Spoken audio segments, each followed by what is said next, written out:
Salam berbahagia, salam kesuksesan, salam kesejahteraan bagi semua PNS, terutama adik-adik calon pegawai negeri sipil.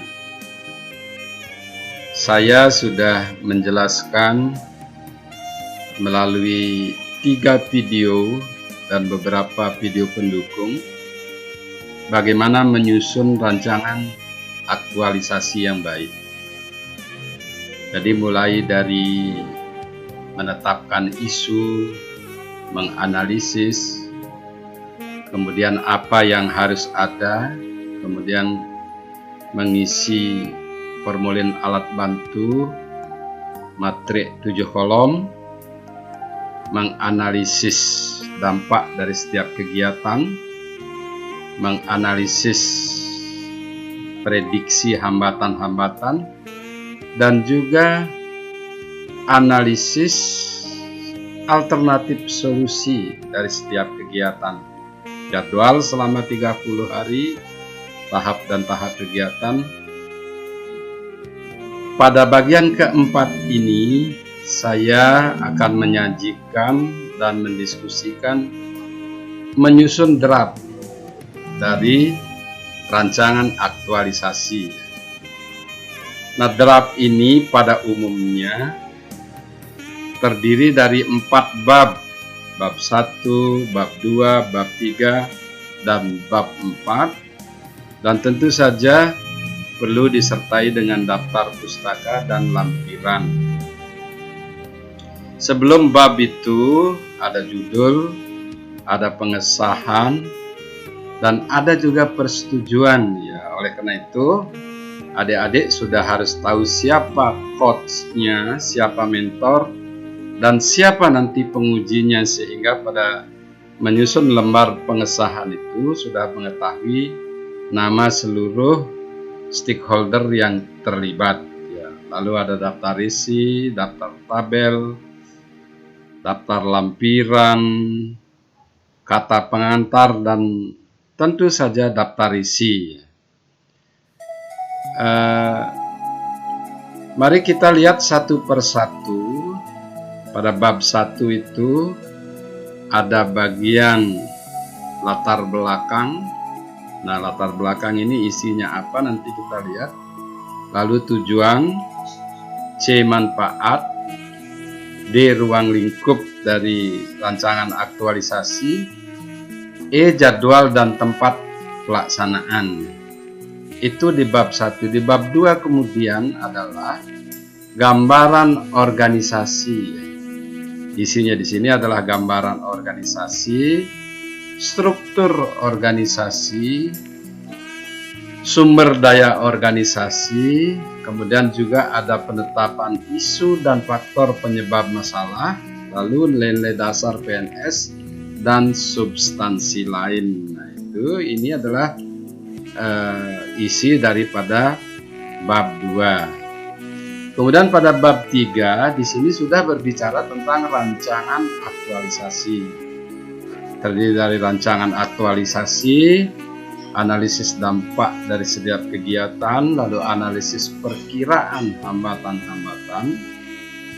Berikutnya adalah analisis alternatif solusi, lalu analisis faktor penyebab keberhasilan. Adik-adik boleh juga menambahkan perkiraan pembiayaan. Nah, di sini adik-adik harus pintar memprediksi berbagai masalah dan dampak dari semua kegiatan itu. Lalu yang terakhir bab penutup, bab 4.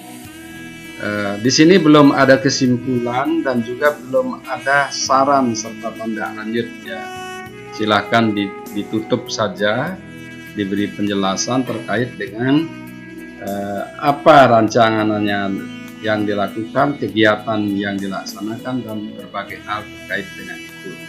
Lalu ada lampiran-lampiran, paling tidak ada SK, lampiran SK, lalu ada strategi pembimbingan dan lain sebagainya, baik dengan coach ataupun dengan mentor.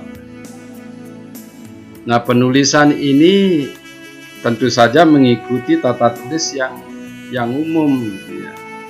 Di latar belakang penting sekali para peserta CPNS ini untuk memberikan gambaran mengapa aktualisasi ini penting dan isi juga data-data yang bisa mendukung argumentasi itu. Nah, boleh ditulis secara induktif, boleh saja ditulis secara deduktif. Ya, saya kira adik-adik yang sudah mengikuti penulisan skripsi, saya kira tidak mengalami masalah ini. Lalu ada tujuan itu dibagi dua, tujuan umum terkait dengan implementasi aneka dan tujuan khusus sesuai dengan inovasi sebagai pemecahan isu. Manfaat itu juga dibagi tiga, manfaat untuk peserta, manfaat untuk organisasi, dan manfaat untuk masyarakat. Karena ini terkait nanti pada penilaian kualitas dari rancangan aktualisasi.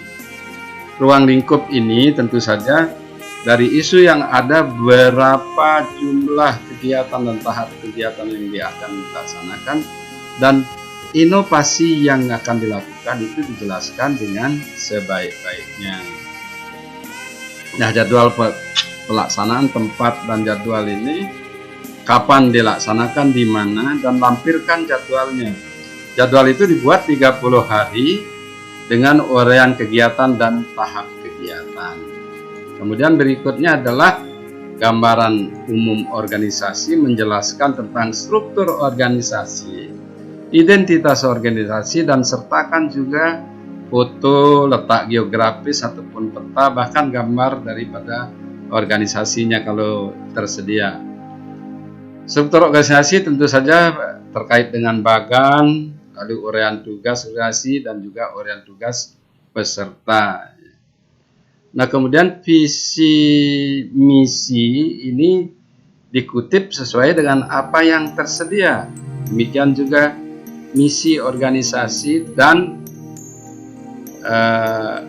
nilai-nilai organisasi ini nanti mengisi kolom 6 dan kolom 7 ya. Dan ini penting supaya semua nanti berisi. Lalu kolom 5 adalah nilai-nilai dasar yang menjadi aktivitas utama di dalam melakukan aktualisasi. Nah, kemudian bab ketiga di sini sudah rancangan. Nah, rancangan yang bagus itu mulai dari uraian tugas, identifikasi penetapan dan solusi, kegiatan dan tahapannya, uraian kualitas hasil kegiatan, nilai-nilai dasar substansi yang akan digunakan, dan melandasi pelaksanaan kegiatan-kegiatan tersebut. Lalu nomor 6, kontribusi kegiatan terhadap visi dan misi organisasi. 7, kontribusi hasil kegiatan terhadap penguatan nilai-nilai organisasi. Berikutnya, analisis dampak dari setiap kegiatan, analisis hambatan yang dihadapi dalam melaksanakan kegiatan, tahap kegiatan, dan juga alternatif solusi dari setiap kegiatan itu. Nah, kemudian pada bab penutup ini daftar pustaka, cantumkan semua pustaka dan sumber-sumber yang menjadi landasan di dalam menyusun rancangan ini, serta lampiran-lampiran yang diharapkan. Penutup, tutup saja dengan tanpa ada kesimpulan, saran, dan rencana tindak lanjut. Kemudian lampiran-lampiran ini, lampirkan SKP, lampirkan bukti konsultasi, dan lampirkan dokumen lainnya. Dalam penyusunan draft rancangan tugas sangat tergantung dari ketersediaan data dukung yang harus ditampilkan dalam menetapkan isu.